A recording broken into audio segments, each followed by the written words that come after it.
Good morning friends. आज है 15 फरवरी और हम लोग देखने वाले हैं कुछ इंपॉर्टेंट वोकैबुलरी जो कि एसएससी एग्जाम में पूछी जाती है। और हम लोग एडिटोरियल पढ़ते हैं द हिंदू का और हम डेली सीखते हैं न्यू वर्ड। अगर आप करना चाहते हैं पीवाईक्यू तो आप बिल्कुल ठीक जगह है और यहीं पे मैं आपको कराने वाला हूँ कुछ पीवाईक्यू डेली के बीच पे कराता हूँ और कुछ सीखते हैं इंपॉर्टेंट रूट वर्ड जो कि अक्सर एग्जाम में क्वेश्चन उससे वर्ड बन जाते हैं। साथ ही साथ अगर पीडीएफ चाहिए टेलीग्राम चैनल पे जाना, वीडियो अच्छी लगे लाइक शेयर कर देना, ठीक है, और सब्सक्राइब भी। देख लेते हैं आज का एडिटोरियल क्या है। एडिटोरियल है पीस इम्परेटिव्स। इम्परेटिव्स का मतलब है जरूरी। क्या है? जरूरी, यानी कि नेसेसरी, यानी कि पीस यानी कि शांति होता है। आपको पता ही है शांति क्या है, जरूरी है। अभी आपको पता चला होगा अगर आप न्यूज़पेपर से टच रहते हैं तो कि presidents rule in Manipur provides an opportunity for piece, कि मणिपुर में सरकार गिर चुकी है और प्रेसिडेंट यानी कि राष्ट्रपति रूल लग चुका है। ठीक है, ये प्रोवाइड कराएगा एक मौका, अपॉर्चुनिटी, किस चीज के लिए? शांति बहाल करने के लिए। यहाँ पे पता ही है आपको कितने लड़ाई झगड़ा चल रहा है, ठीक है, दो कम्युनिटी में, इसलिए काफी लोग जो है बेघर हो चुके हैं। और यहाँ पे आप देखें इजी है, कोई टफ एडिटोरियल नहीं है, लेकिन यहाँ पे जैसे कि इम्परेटिव्स है, कन्वीन है, इम्पोज, स्ट्राइव, इस तरह के जो वर्ड है ना एग्जाम में बहुत पूछे जाते हैं और ये रिपीटेड भी है। आप उठा के देखिए। तो मैं थोड़ा सा ओवरव्यू दे देता हूँ। इसमें क्या है कि सरकार वरिन की गिर चुकी है, बीजेपी सरकार को दूसरा अभी कोई चेहरा मिला नहीं है इससे कि रिस्टोर कर पाए या सीएम बना पाए। फिलहाल वहाँ पे अब लग चुका है प्रेसिडेंट रूल, तो अब तो इलेक्शन होंगे बाद में। फिलहाल उन्होंने थोड़ा पक्षपात किया था, 22 थी बरिन के टाइम में, इसलिए उनकी सरकार गिर गई, ठीक है ना। और अब प्रेसिडेंट रूल है वहां पे, क्लियर है, तो हो सकता है शांति बहाल हो जाए। क्या कहते हैं? Manipur with Bharatiya Janata Party unable to identify, unable मतलब आइडेंटिफाई करने में अनेबल थी बीजेपी सक्सेसर को, मतलब उनका दूसरा वाला कैंडिडेट, ठीक है, टू एन बरेन सिंह, यानी एन बरेन सिंह जब सीएम हटे तो बीजेपी के पास कोई चेहरा ही नहीं था जिसको सीएम बना सके, for the post of chief minister, and the assembly also not having convene, और असेंबली भी इकट्ठी नहीं हुई, even 6 month since it's last sitting, 6 महीने पहले एक बैठक हुई थी, उसके बाद कभी भी असेंबली इकट्ठी नहीं हुई, यानी जितने भी एमएलए थे वो कभी इकट्ठे नहीं हुए। Presidents rule was imposed, impose का मतलब लागू करना, लागू कर दिया गया है, इन द स्टेट, राज्य के अंदर, with assembly under the suspend animation, की असेंबली सस्पेंड थी, ठीक है, कई महीने से, इसलिए अब वहां पर क्या लग चुका है? President rule. सिंस मिड 2023, यानी कि 2023 से लगभग यहाँ पे क्या चल रहा है? कोई असेंबली लगी हुई नहीं। जब असेंबली नहीं हुई, ठीक है, सभा नहीं हुई, इसका मतलब वहां पे कोई सरकार नहीं है, बस प्रेसिडेंट रूल चलेगा अब तो, क्लियर है ना। तो सरकार अगर होती है, कार्यान्वित सरकार होती है तो वो वर्क करती है, ठीक है। विधानसभा में सांसद सॉरी एमएलए जाते हैं, वहाँ पे वो डिस्कशन करते हैं, बिल पास करते हैं, ठीक है, ये सारी चीज चलती है। आगे a number of central forces, अब देखें 2023 से बहुत सारे सेंट्रल फोर्सेस लगे हुए हैं वहाँ पे, हैव बीन डिप्लॉयड, डिप्लॉयड का तैनात किए गए हैं, डिप्लॉयड अच्छा बड़ा ध्यान रखना, with the union home minister in control over law and order, यानी कि वहाँ पे जो लॉ एंड ऑर्डर है, जो फोर्सेस लगाए गए हैं, वो किसका? यूनियन मिनिस्टर का, होम मिनिस्टर का है। Even as the strife that began, जबकि कलह, स्ट्राइफ का मतलब कलह होता है, जो शुरू हो चुका था, एज एन एथनिक कन्फ्लग्रेशन, एथनिक मतलब मानवीय तौर पर जो कन्फ्लग्रेशन हो गया, भीषण अग्निकांड हुआ वहाँ पे इन मई 2023 में, has shown no sign of easing, और वहाँ पे कुछ ऐसा दिखाई दे रहा था कि अब कुछ नॉर्मल नहीं होने वाला है, बहुत तगड़ा मतलब जो है विवाद हुआ, झगड़ा हुआ, लोग बेघर हो गए, ठीक, कुछ लोग मारे गए, with the president rule being declare, अब क्या है? प्रेसिडेंट रूल डिक्लेयर हुआ है, even if it was for expedient reasons to showcased an inability the BJP and its ally government to overcome the ethnic differences within the legislature in the union, in the politics, and the union government now has an opportunity to ease the tension। यहाँ तक sentence है, अब मैं यहाँ से explain करने वाला हूँ, समझना ध्यान से।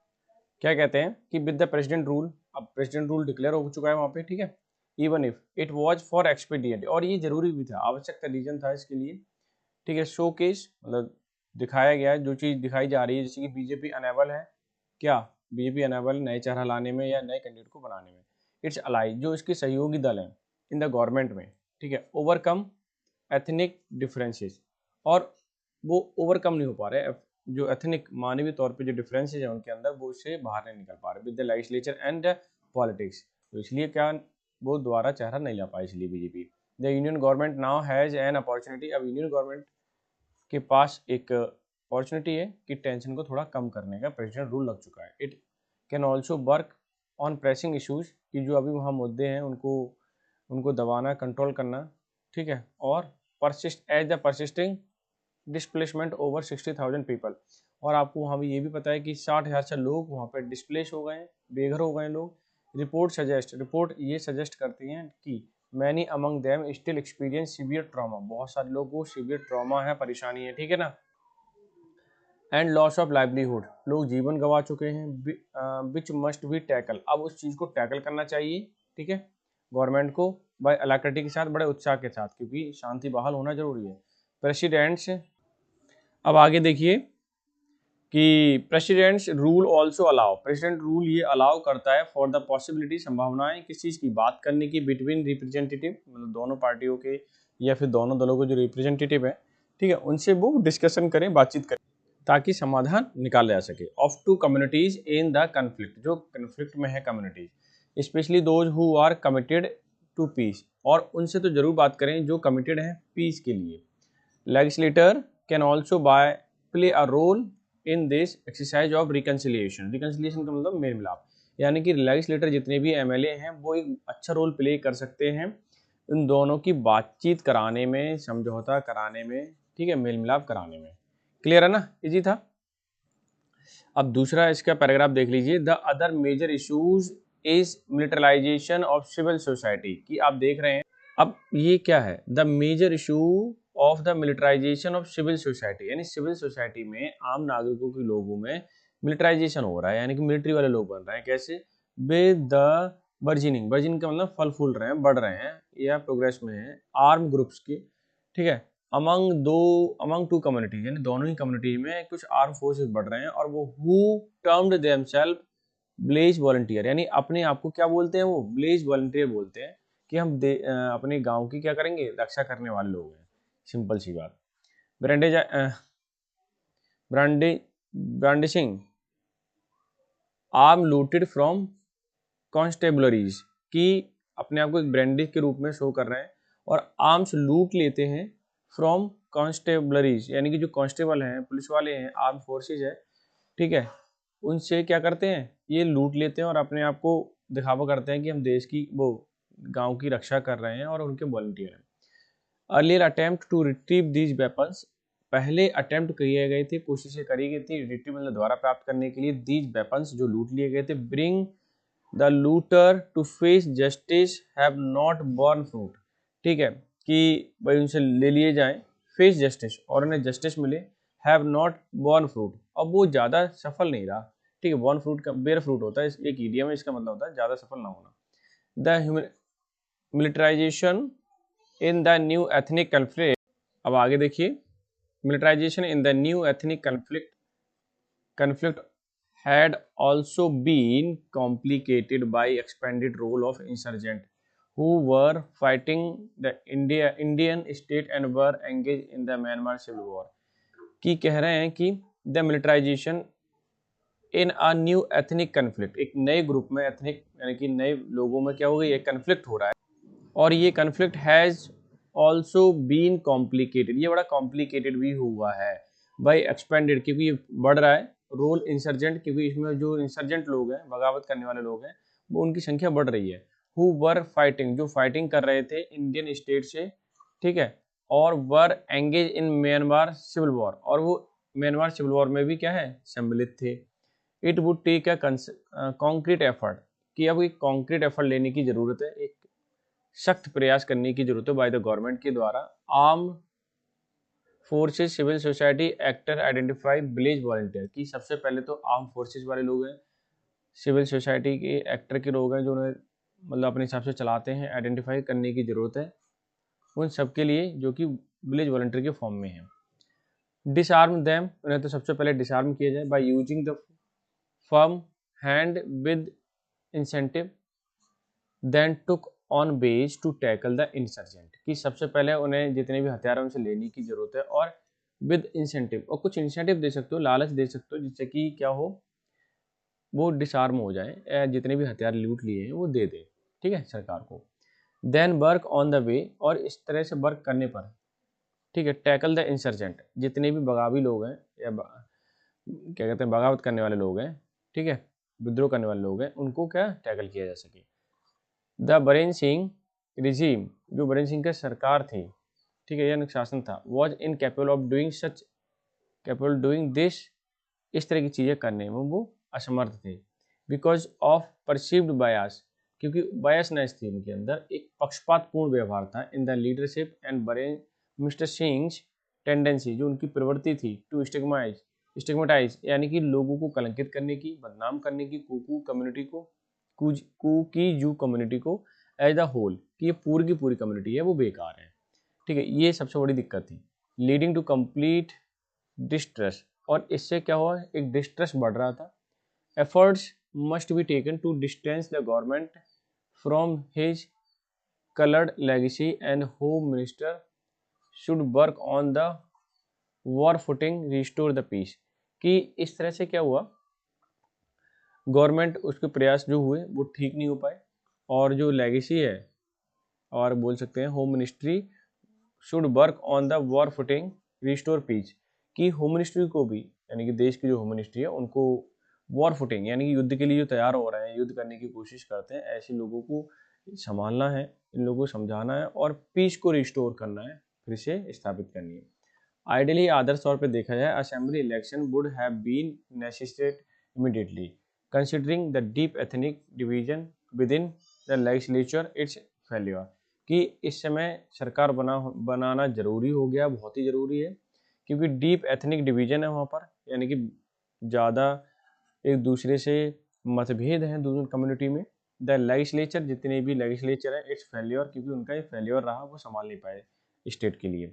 But the first it is imperative, ये जरूरी है टू एक्सटिंग्विश, शांत करना, क्लाइमेट को ऑफ फियर, यानी कि जो फियर का क्लाइमेट बना हुआ है उसको क्या करें, शांत करें।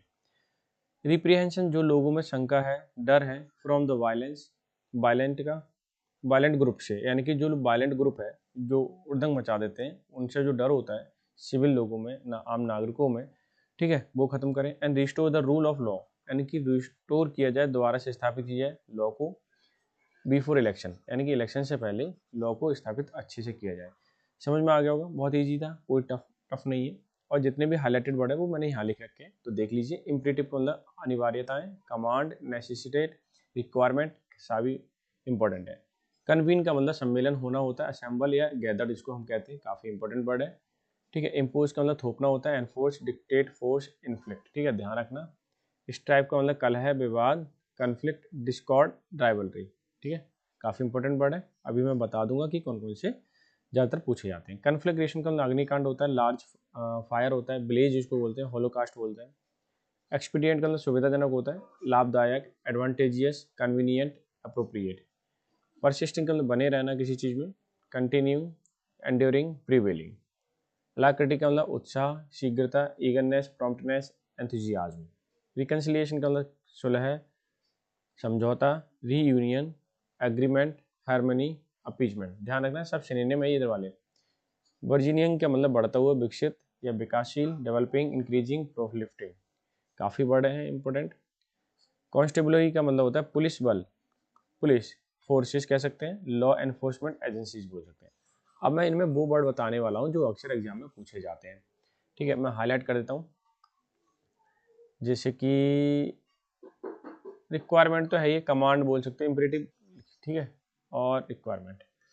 कन्वीन काफ़ी बार पूछा गया है और गैदर्ड भी पूछा गया है, ठीक है। इम्पोज तो जानते हो बहुत वो है, और डिक्टेट भी कई बार पूछा गया, और इन्फ्लिक्ट, ध्यान रखना। स्ट्राइप भी पूछा गया है, और कन्फ्लिक्ट और राइवलरी ये दोनों ध्यान रखना। कन्फ्लैग्रेशन भी पूछा गया है, और ये दोनों पूछे गए हैं, ब्लेज और होलोकास्ट। एक्सपीडियंट भी पूछा गया है, इंपॉर्टेंट है। कन्वीनियंट, अप्रोप्रिएट, दोनों ध्यान रखना, क्लियर। और परसिस्टिंग काफी बार पूछा गया है, तो प्रिवेलिंग और एंड्योरिंग। अलाक्रिटी उत्साह, खुशी, ईगरनेस, ईगरनेस तो इजी है, पता ही है। प्रॉम्प्टनेस और एंथुजियाज्म, ये दोनों ही पूछेगा। रिकंसिलिएशन बहुत पूछा जाता है, और रीयूनियन बोल सकते हो। हार्मनी तो बहुत पूछा था, अपीजमेंट भी। बर्जनिंग बहुत पूछा जाता है, और इसका कर देना प्रोलिफ्टिंग, कई बार पूछा गया, बाकी तो आपको पता रहते हैं। कॉन्स्टेबलरी ये रहने दीजिए, क्योंकि ये नहीं पूछा जाएगा, ये कोई वैसा वर्ड नहीं है एग्जाम में जो आए, लेकिन न्यूज़पेपर पढ़ते हो तो आपको पता होना चाहिए इसका मीनिंग क्या है। सिंपल सी बात, मैंने हाईलाइट कर रखे हैं, काफ़ी इंपॉर्टेंट है। अगर आपको लगता है हेल्पफुल है तो लाइक कर देना और शेयर कर देना, ठीक है। तो आगे बढ़ते हैं, आगे भी बढ़ रहे हैं। जैसे बेयर फ्रूट, बेयर फ्रूट का मतलब प्रोड्यूस सक्सेसफुल रिजल्ट और इल्ड बेनिफिट्स, यानी कि जो आप चाह रहे हैं वो ऐसा ही हो, इसे कहते हैं बेयर फ्रूट, और एक ईडीएम है, ये भी ध्यान रखना। इंसर्जेंट्स का मतलब उपद्रवी होता है, विद्रोही होता है। रिवेल जिसको कहते हैं, रिवोल्टर कहते हैं। स्टिग्मेटाइज का मतलब कलंकित करना, बदनाम करना, कई बार पूछा गया है। और लेवल लिख लेना। बार फुटिंग का मतलब युद्धोन्मुख, यानी कि मोबिलाइज फॉर कन्फ्लिक्ट, यानी युद्ध करने के लिए, लड़ाई करने के लिए क्या हो, तैयार हो। एक्सटिंग्विश काफ़ी बार पूछा गया, समाप्त करना। पुट आउट और डाउस, ये तो स्मदर है, ये ध्यान रखना, मदर लिख गया, गलत है, स्मदर होना चाहिए। रिप्रिहेंशन का मतलब निंदा, भर्त्सना, फटकार, याद कर लेना, कई बार पूछा गया। कंडेमिनेशन, सेंसर, कई बार पूछे गए हैं ये, ठीक है। मैंने भी हाईलाइट कर देता हूँ ताकि आप समझ पाएँ। ईडीएम तो पता ही होना चाहिए, ठीक है। इंसर्जेंट का रिवोल्टर, रिबेल ध्यान रखना। स्टिग्मेटाइज का मतलब लेवल। बरफिटिंग का मतलब ध्यान रखना, युद्धोन्मुख, चाहे हिंदी भी याद कर लो। एक्सटिंग्विश का मतलब पुट आउट। क्वेंच, प्यास के ही ध्यान रखते हो आप। डाउस और स्मदर का मतलब गला घोटना, दबाना, किसी भी चीज़ को यानी कि समाप्त करने की ओर। रिप्रिहेंशन का मतलब निंदा, भर्त्सना, फटकार, मैं तो फटकार से याद रखता हूँ। और सेंसर, कंडेमिनेशन, ये काफ़ी इंपॉर्टेंट वर्ड है। I hope so you will do better, और आपको याद भी होंगे। पीडीएफ जरूर ले लेना, क्योंकि जब आप पीडीएफ लेते हैं ना तो चीज़ें आप एक बार रिकॉल कर पाते हैं, लिख पाते हैं अपने हिसाब से। भाई कुछ पीवाईक्यू कर रहे हैं, ये पीवाईक्यू 2025 सीजीएल मेंस के है भाई, ठीक है। क्या है, एंटेनिम बताना है। एनहेंस, एनहेंस का मतलब होता है किसी चीज़ को बढ़ाना, यानी कि इम्प्रूव करना, ऐसा बोल सकते हो, ठीक है। और इंक्रीज करने के सेंस में भी हो सकता है, बढ़ाना है तो इंक्रीज भी हो जाएगा, मतलब इम्प्रूव करना है, इम्प्रूवमेंट यानी अच्छे के सेंस में। एनरिच का मतलब समृद्ध होता है। मिरेकल का मतलब जादू होता है, ठीक है। एम्पेयर का मतलब होता है जो किसी से जुड़ा हुआ ना हो, ठीक है। या हम कह सकते हैं कमजोर कह सकते हो, जब जोड़ा नहीं है तो कमजोरी हो जाएगा, यानी वीक सेंस में आ जाएगा। और किस में आ जाएगा, ठीक है। डैमेज भी बोल सकते हो, ये भी कमजोरी हो रहा है या डैमेज हो रहा है तो। रिलेवेंस का मतलब किसी चीज़ से प्रासंगिक होना, यानी रिलेवेंट होना, प्रासंगिक, ठीक है। यानी अप्रोप्रिएट कह सकते हैं किसी के, APPROPRIATE, अप्रोप्रिएट, ठीक है। अच्छा, मिरेकल का तो आप जानती हो, मिरेकल का मतलब जादू होता है, यानी सरप्राइजिंग इवेंट बोल सकते हो, सरप्राइजिंग इवेंट, इवेंट, ठीक है। समृद्ध, इम्प्रूव। अब मुझे बताइए, इंक्रीज और उसके सेंस में आ रहा है तो क्या होगा इसका आंसर। आज मैं थोड़ा सा कलर चेंज करता हूँ पेन का। तो अगर मैं बात करूँ तो इम्पेयर ही इसका आंसर हो जाएगा। एंटी ने पूछा है, समृद्ध और इम्प्रूव अच्छे होने के सेंस में है, तो इम्पेयर यानी कि कमजोर, और वीक, ठीक है, दोबारा लिख देता हूँ, और डैमेज के सेंस में होता है। तो ऑप्शन नंबर आपका थर्ड ही आपका क्या हो जाएगा, आंसर हो जाएगा, ठीक है। ओके, नेक्स्ट पे मूव करते हैं। ये पूछा है वन वर्ड सब्स्टिट्यूशन पूछा है। Sudden and violent change in upheaval, upheaval का मतलब उथल पुथल होता है। सडन का मतलब अचानक से, ठीक है। ट्रैंक्विलिटी का मतलब पीस होता है, आपको पता ही है। सेरेनिटी, सेरेनिटी का भी मतलब ही बीइंग काम या पीस होता है, बीइंग काम, या फिर आप बोल सकते हो पीस। इक्वेनिमिटी, ध्यान है ना, इक्वेनिमिटी, इक्वेनिमिटी का भी मतलब कामनेस होता है, या फिर मेंटल कामनेस भी बोल सकते हो, यानी कि मानसिक, मेंटल कामनेस। आगे देखिए, टर्बुलेंस का मतलब उथल पुथल, जैसे कहते हैं ना एरोप्लेन में उथल पुथल होती है, जब जाता है तो सीट बेल्ट बांधने के लिए बोलते हैं, तो उसी सेंस में उथल पुथल, ठीक है, टर्बुलेंस। क्लियर है, या हलचल जिसको बोलते हैं, हलचल। अच्छा, तो आंसर की अगर मैं बात करूं तो आंसर हाईलाइटर टर्बुलेंस हो जाएगा, क्योंकि यहाँ पे शांति थी, सडन चेंज होना, अपहील होना, अपीवल, या फिर वायलेंट होना थोड़ा सा, तो टर्बुलेंस ही इसमें क्या होगा, आंसर हो जाएगा। अल्टीका पेन। एंटेनिम पूछा है, जेनरस का मतलब दयालु होता है, तो आप बताइए इसका एंटेनिम क्या होने वाला है। ठीक है, सेल्फिश हो सकता है, लेकिन इससे अप्रोप्रिएट अगर कोई है तो वो देख लेते हैं। बेनेवोलेंट का मतलब भी दयालु होता है, ठीक है, जिसको हम जेनरस बोलते हैं, और इसी को पूछा गया है। अल्ट्रिस्टिक परोपकारी होता है, परोपकारी यानी कि परोपकारी को हम बोल सकते हैं जो दूसरे के बारे में अच्छा सोचता हो, ठीक है। कंसर्न फॉर वेलबींग यानी कि किसी का कंसर्न होना अच्छे के लिए। मैग्नेनिमस बहुत दयालु, वेरी जेनरस ऐसे बोल सकते हो, ठीक है। तो अगर मैं आंसर की बात करता हूँ इसमें, तो एंटी ने पूछा है, सेल्फिश ही हो जाएगा। आप स्वार्थी जाते हो, यानी कि सेल्फिश का मतलब जानते हो, जो अपने बारे में सोचता है, ठीक है। हु थिंक्स ओनली हिमसेल्फ, ठीक है, तो स्वार्थी हो जाएगा। आंसर भी पता चल गया, आसान है। नेक्स्ट पे मूव करते हैं। Part the following the given option, okay.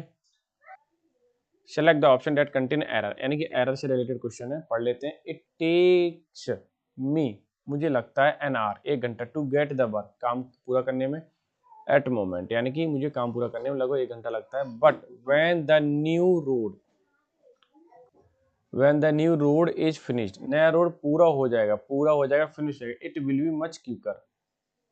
देखो बिल भी मुंह से निकल रहा है, हाँ, यानी कि जब, सुनिए, अगर मुझे पूरा काम करने में या पूरा पहुंचने में 1 घंटा लगता है लगभग, when the new road is finish, और जब नया काम पूरा होता है तो क्या होगा, ये इजी हो जाएगा, क्विकर हो जाएगा, जल्दी कर पाऊंगा मैं उसे, 1 घंटे से भी पहले कर पाऊंगा। इट विल बी होना चाहिए यहाँ पे, तो ये जो सेंटेंस है वो गलत है, यानी कि ये जो पार्ट है वो क्या है, गलत है। अगर मैं इसमें करेक्ट की बात करूँ, गलत की बात करूँ, तो पहले तो गलत देख लेता हूँ, करेक्ट तो मैंने बता ही दिया है, it will be much quicker, ठीक है। ये सेकंड पार्ट, इसमें एरर है, पता चल गया, वो आसान है, कोई डिफिकल्ट नहीं है।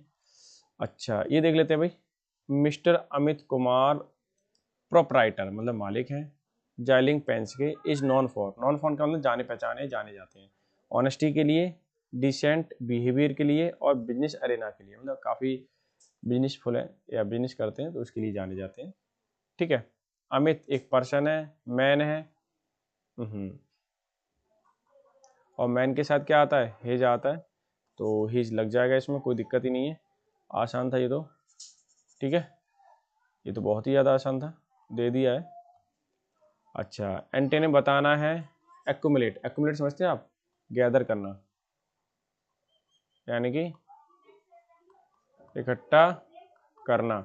स्कैटर्ड का मतलब फैलाना होता है, फैलाना, ठीक है। स्प्रेड का मतलब होता है, और स्पार्ड का मतलब होता है, स्पार्ड, हाँ ठीक है, फाइट से मतलब होता है इसका, फाइट, ठीक है। झगड़ा, झगड़ा, झगड़ा, तकरार, ठीक है, ध्यान रखना। बंच, बंच बोलते हैं किसी चीज की गुच्छे को, यानी कि गुच्छा, यानी कि ग्रुप, ठीक है। गार्नर का मतलब इकट्ठा करना होता है, ये तो आपको पता ही है। अच्छा, पूछा क्या है, एंटेनिम पूछा है, तो पहले ही हो जाएगा, इसमें तो कोई दिक्कत ही नहीं है, आसान है, ठीक है। तो क्लियर हो गया होगा, इजी है, कोई टफ नहीं है। अच्छा, ठीक है, आज के लिए इतने ही क्वेश्चन है। तो वीडियो अगर आपको अच्छी लगी हो, आज के लिए इतना ही है, तो लाइक कर देना, शेयर कर देना, ठीक है। तो मिलते हैं नेक्स्ट सेशन में, तब तक के लिए bye bye, take care, have a good day.